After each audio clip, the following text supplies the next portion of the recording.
तो नमस्कार फ्रेंड्स, स्वागत है आप सभी का अपने यूट्यूब चैनल में। तो दोस्तों, आज हम करियर से रिलेटेड डिस्कस करने वाले हैं कि अगर आप जल्दी जॉब पे पाना चाहते हैं तो कौन सा कोर्स आपके लिए फ़ायदेमंद होगा। डिग्री पहले करें या फिर डिप्लोमा पहले करें। अगर आप इंजीनियरिंग करना चाहते हैं तो इसी के बारे में हम देखते हैं पहले कि डिप्लोमा करें या फिर पहले डिग्री कर ले। तो आपको यहाँ पर मैं पूरा कंसेप्ट आपको बताने वाला हूँ कि डिग्री करने के फ़ायदे क्या हैं या फिर डिप्लोमा करने के फ़ायदे क्या हैं। आपके लिए कौन सा सूटेबल रहेगा, ये आपको इस वीडियो में जानकारी मिलेगी। आपको इन्फॉर्मेशन ज़रूर मिलेगा इस वीडियो, क्योंकि बहुत सी बार ये होता है कि अगर आप स्टार्टिंग में कहीं पर एडमिशन ले रहे हैं, इंजीनियरिंग कर रहे हैं या डिप्लोमा कर रहे हैं, तो ये आपका कंसेप्ट क्लियर नहीं होता कि इस करने के बाद मैं क्या करूँ। अगर आपका लक्ष्य पहले से ही क्लियर है तो आपका रास्ता कौन सा शॉर्टकट है। अगर आप जो भी बनना चाहते हैं तो कौन सा पहले डिप्लोमा कर ले या फिर डिग्री कर ले, ये अगर आपको पहले से ही पता होगा तो आपको ज़रूर इसमें फ़ायदा मिले। इसी के बारे में हम डिस्कस करेंगे। तो स्टार्ट करने से पहले फ्रेंड्स, अगर आप नए हैं तो चैनल को सब्सक्राइब जरूर कर देना।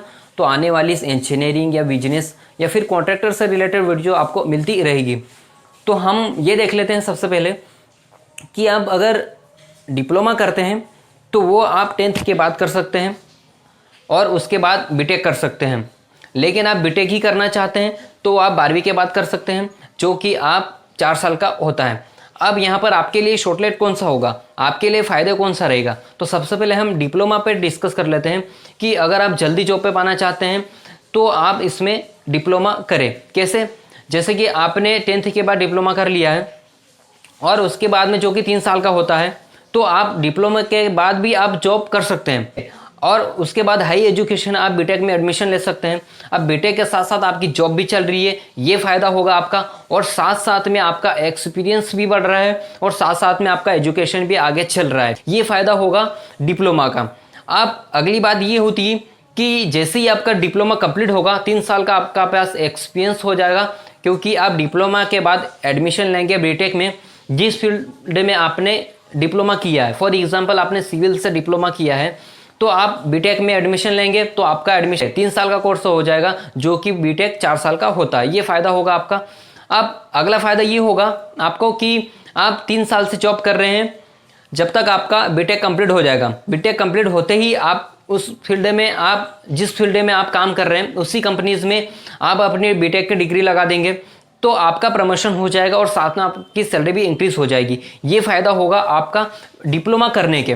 फॉर एग्जांपल जैसे कि हम देख लेते हैं कि 2 बंदे हैं और बीटेक वाला है प्लस डिप्लोमा वाला है, तो अगर किसी कंपनीज में आवश्यकता है तो जो काम डिप्लोमा वाला कर सकता है तो उसके लिए कंपनी बीटेक वाले को जॉब नहीं देगी, क्योंकि बीटेक वालों के उसकी सैलरी ज़्यादा देनी होगी और डिप्लोमा वालों को कुछ कम सैलरी में उसको रख सकता है। ठीक है, तो ये फ़ायदा होगा डिप्लोमा वालों का, क्योंकि आज का दौर कैसा चल रहा है वो आपको भी पता है कि डिग्री वाले से ज़्यादा डिप्लोमा वालों की वैल्यू है। अगर आपके पास स्किल है तभी आप इसमें कहीं पर जॉब लग जाएंगे, लेकिन आपके पास स्किल नहीं है तो बहुत मुश्किल होगा आपको जॉब ढूंढने में। कोई भी फील्ड की बात कर रहा हूँ, सिर्फ डिग्री से आपको जॉब नहीं मिलेगी, आपके पास एक्स्ट्रा स्किल भी होना जरूरी है।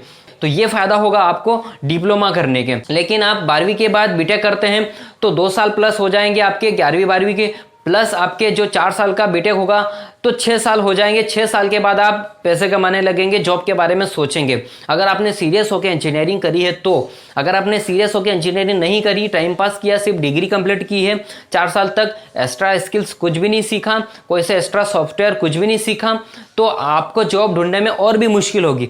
जैसे कि आप कुछ सीखा ही नहीं तो आपको कोई सी भी कंपनी जॉब नहीं देगी, कोई सी साइड इंजीनियर या साइड वर्क पे भी जॉब नहीं देगी। ठीक है, ये आपको भी पता है कि आपको आता क्या है। आपको ये सीखना होगा कि आप जो भी फील्ड में आप इंजीनियरिंग कर रहे हैं, जिस फील्ड में भी आप स्टडी कर रहे हैं, उस फील्ड में आपके पास एक्सपीरियंस होना चाहिए, काबिलियत होना चाहिए, स्किल्स होना चाहिए, तभी आपको जॉब ढूंढने में ज़्यादा दिक्कत नहीं होगी। तो ये इस प्रकार से आप कर सकते हैं। तो ये टिप्स हैं दोस्तों कि आप किस प्रकार से जॉब ढूंढेंगे।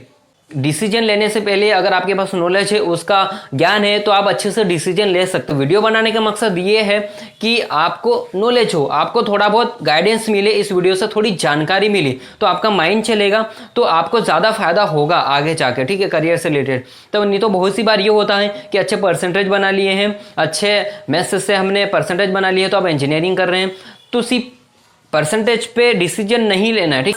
स्किल कौन सा है, आपके पास इंटरेस्ट किस में है, उसी फील्ड में आपको जाना है। नहीं तो आज के दौर में तो पता ही है सबको कि कैसी वैकेंसीज हो रही है, कैसी वैकेंसी भर्ती हो रही है, कैसी प्राइवेट जॉब में है स्कोप, ये सारा आपको सोच समझ के ही डिसीजन लेने हैं। तो ये फ़ायदा ज़रूर होगा आपको इस वीडियो से।